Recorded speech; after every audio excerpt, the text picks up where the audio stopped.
Madam नेमकं त्या दिवशी काय झालं? मॅडमचा पाय दुखत होता म्हणून त्यांनी मला गाडी चालवायला सुरुवातीला दिली होती. मग पाठीमागून काहीतरी खडखड आवाज आला, गाडीच्या मागचं ते कोणी निघून पडालं होतं. नंतर मॅडमचा मुलगा ओरडला, तू का गाडी चालवत नाही. मग नंतर मॅडमने शिरूर बायपासच्या नंतर गाडी घेतली आणि पाठीमागून 2 चाकीवरून 2 मुलं आली आणि कट मारल्यासारखं त्याला आरशाचा कट मारल्यावर आरसा ट्विस्ट झाला.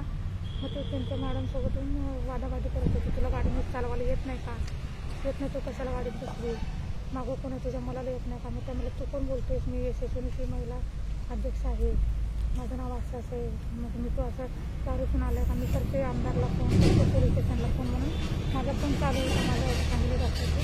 तुम्ही वडून घेतला आणि मग नंतर मग सांगत होते की असं असं इथं फोन तर 2 लोक आली असं तसं. त्यांचं मग बोलणं होतं, मी आणलं मॅडम माझा फोन आहे, मी फोन घेतला काढून त्यांच्याकडून. तो पण त्या मुलाने त्यांना मागून ढकललं आणि मॅडमचा पण हात वर आला, तर मला वाटतं एकमेकाला मारामारी चालली होती काठीतून. नंतर फक्त तर मॅडमची आई ओरडल्यानंतर मी माझा फोन बंद केला आणि मग पाहिलं तर त्यांची जीभ बाहेर आली होती. मग त्याच्यानंतर ज्यावेळेस त्यांच्यावर वार झाला रेखा जरेंवर, त्याच्यानंतर तुम्ही मग त्यांना हॉस्पिटलमध्ये आणलं, तर ते एकंदरीत काय मी 100 नंबरला फोन केले, तिथून येत होतं की नॉट रिचेबल आणि 1 धाबा कुणीच मदतीला येत नव्हतं. त्यांच्या मुलाने 160ला फोन केले होते.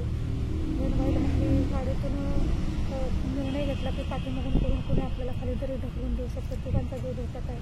मग त्या मॅडमला आम्ही रेखा मॅडमला त्यांच्या मुलाने मी पलीकडच्या बाजूला शिफ्ट केलं.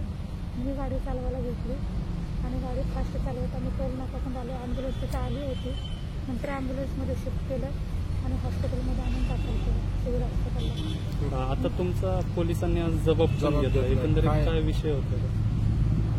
काय विषय होता काही कल्पना नाही, पण मी माझा जबाब सगळा दिला. मग मी कशासाठी गेले होते पुण्याला, कशासाठी गेल्या होत्या, त्या मला वारंवार पाय दुखते, तुम्हाला गाडी चालवते, चला म्हणून त्या फोर्स करून मला घेऊन गेल्या, सांगितलं मी सगळं त्यांना.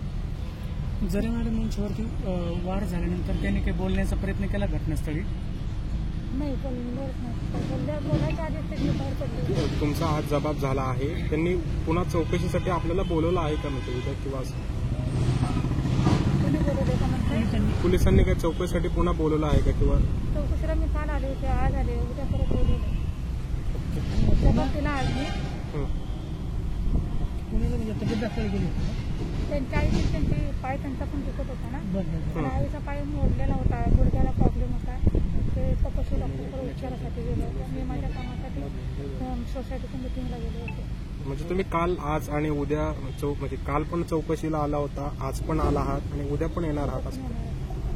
थँक्यू.